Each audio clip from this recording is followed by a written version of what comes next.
I asked my brother when he was moving out. I wasn't expecting his answer. I wasn't expecting the words he said next, "The house isn't yours." I froze. 50 years of life, of family, of shared history, and my own brother could look at me like that and tell me I had no right to the place my mother left for me. Did he really think I'd just walk away? Or did he think I wouldn't notice how much had changed behind my back? But before we continue, please subscribe and turn on the notification bell for updates. This is my story. My name is Margaret. I'm 50 years old, recently widowed, and I've been living in my mother Evelyn's house since she passed away 6 months ago. It was supposed to be my safe place, the one constant in my life after losing her. But instead, it's become a battlefield, and Derek, my 55-year-old brother, was the first person I ever thought I could trust who turned it into a trap. When I first moved back in, I thought it would be simple. I'd keep her routines, her furniture, her little quirks that made the house feel like home. Derek said he was just staying for a little while, and I believed him. He was my brother, after all. But weeks turned into months, and the house started to feel smaller, darker, and somehow, not mine anymore. Mail I wasn't expecting started piling up. A locked study door that never used to be locked suddenly appeared. And Derek's casual comments began to feel like challenges. "Did you see this? Are you handling that?"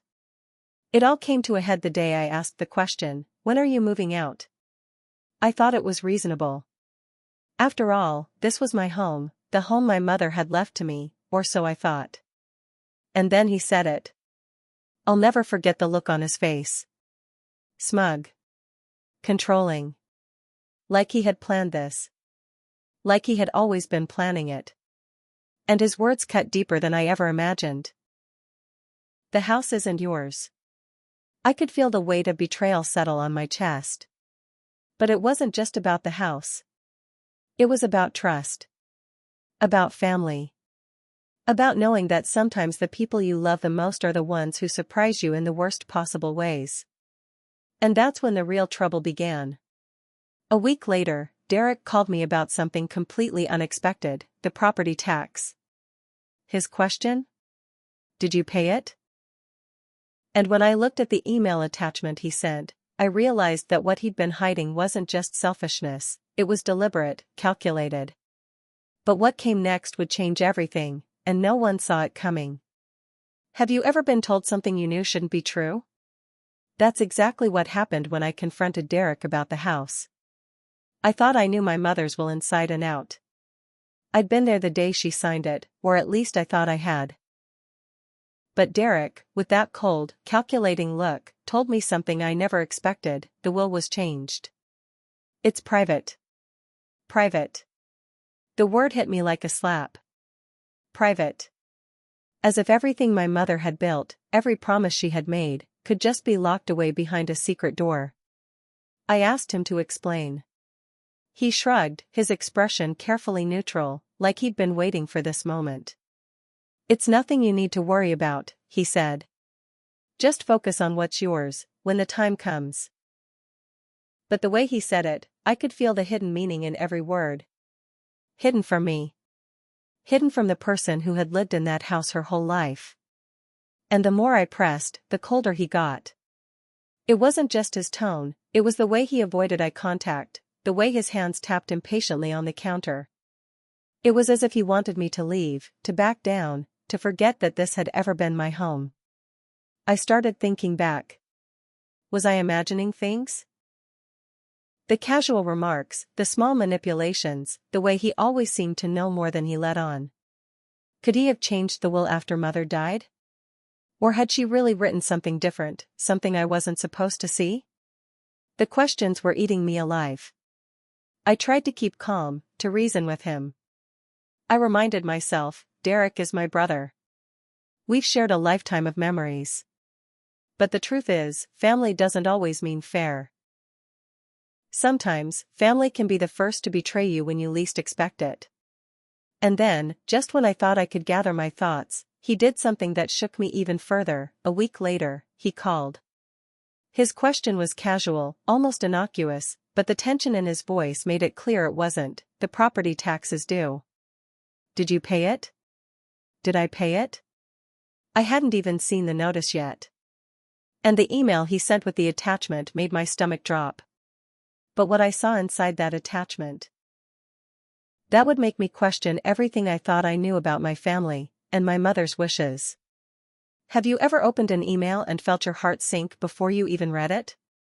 That's exactly what happened when I clicked on Derek's message. The subject line was innocent enough: property tax notice and payment info. But the moment I opened the attachment, I knew something was wrong. The document listed the house, the taxes due, everything, but my name wasn't on it. Derek's name was there alone. Not as a co-owner, not as someone handling it temporarily, he was listed as the sole responsible party. My blood ran cold. How could he do this? How could my own brother manipulate something so official, so public, and think I wouldn't notice? I called him immediately. My voice was sharp but steady. Did you read the attachment? I asked. His response was casual, almost dismissive: just do what's necessary. Necessary? What did that even mean? It was a word carefully chosen to hide something, to cover his tracks. I felt the familiar sting of betrayal again, but this time it was mixed with fear. Fear that I had trusted him too long. Fear that the house my mother had left me wasn't mine after all. I remember pacing the kitchen, looking at the walls she had painted, the furniture she had chosen, the life she had built. Every detail suddenly felt like it had been invaded. The kitchen table where we had celebrated birthdays, the living room where she sat reading her favorite books, it was all tainted by the possibility that Derek had been plotting this from the start. And then I remembered something my mother had said weeks before she passed, something about making sure things were fair, about leaving instructions carefully, about not letting anyone take what wasn't theirs. Had she anticipated Derek's behavior? Or had he already started manipulating the paperwork before anyone noticed? I realized I needed proof, something concrete. I needed the documents, the letters, anything that could show the truth. That's when I remembered the mailbox. Derek had been secretive, yes, but he had a habit of leaving things in plain sight. A week later, I went to check it, and there it was, a small envelope that seemed ordinary, but my intuition screamed otherwise. Inside that envelope was a piece of the puzzle I hadn't expected, and it would change the way I saw my brother forever. But when I opened it, I couldn't believe what I found. Have you ever looked around your own home and realized you barely knew it anymore? That's exactly how I felt as I stepped into the house that had been my sanctuary, and now felt like a stranger's domain. After the mailbox envelope, I knew I couldn't trust Derek, and I had to see for myself what he'd been hiding. I started searching the house systematically, room by room. Every drawer, every cupboard, every shelf held memories of my mother, but I also found evidence of Derek's quiet takeover.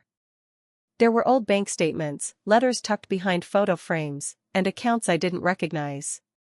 Some had my name, but many only had his. My heart sank with each discovery, a mixture of anger, disbelief, and the sharp sting of betrayal. How long had he been planning this? And why? Then I found it.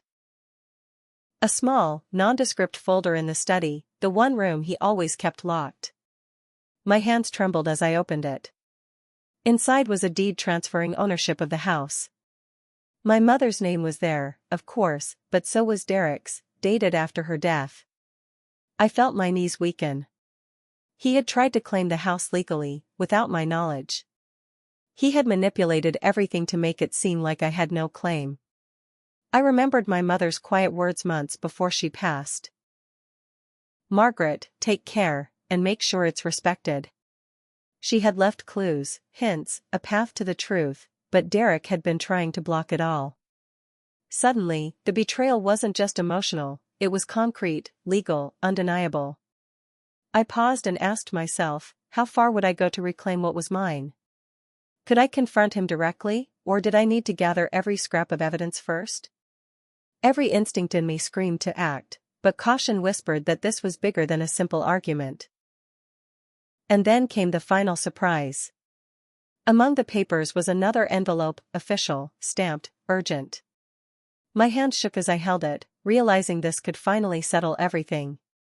But when I read the label, my breath caught. It was addressed to me, but from a source I hadn't expected, and it promised revelations I wasn't prepared for. I stared at the mailbox, the envelope heavy in my hand, and whispered to myself, "This is it. The truth comes out today." But what I didn't know was that what I was about to uncover would shake my family to its core, and even now, I still couldn't anticipate the final twist. The envelope felt heavier than it should have, like it carried not just papers, but the weight of months of lies, tension, and betrayal. I took a deep breath and carefully opened it. Inside was the original signed will, my mother's handwriting, clear and deliberate. Every word confirmed what I had known in my heart all along. The house belonged to me. Derek's attempts to manipulate, to rewrite the rules, to claim it as his own, they meant nothing against the truth. I felt a mixture of relief, anger, and vindication all at once. Relief that my mother's wishes were intact. Anger at my brother for thinking he could deceive me, for trying to take what was never his. Vindication that I had trusted my instincts, even when everything around me screamed that I was overreacting. I confronted Derek later that day. His face fell the moment I showed him the will. No excuses, no bravado, just a flicker of shame, brief, fleeting, but telling. He admitted what I had suspected all along. He had tried to manipulate the house into his name, hoping I wouldn't notice, hoping the process would be too slow for me to fight back. But he underestimated me. He underestimated the bond one had with my mother, the lessons she had left behind, and my willingness to stand up for what was mine. Standing in the house after that confrontation, I finally felt at peace. I walked through each room, each corner, each memory, and for the first time in months, it felt like home again. The furniture, the walls, the memories, they weren't just reminders of the past anymore, they were mine, honored and protected. Sometimes family can surprise you in the worst ways, but this experience taught me something invaluable. Trust your instincts, gather your evidence, and never let someone take what is rightfully yours. Life doesn't always hand us justice on a silver platter, but it does give us the tools to fight for it. I looked at the mailbox one last time, imagining all the letters, notes, and secrets that had passed through it over the years. I smiled, knowing that while Derek's deception had shaken me, it had also made me stronger. The house was my mother's legacy, yes, but now it was also my victory. And as I stood there, reflecting on everything that had happened, I realized, the truth isn't always easy to uncover, and sometimes the people you trust most are the ones who challenge you to prove yourself. But when you do, when you finally claim what is yours, it feels unstoppable. The house was mine. My mother's wishes were honored. And Derek? He would never forget the day I finally stood my ground.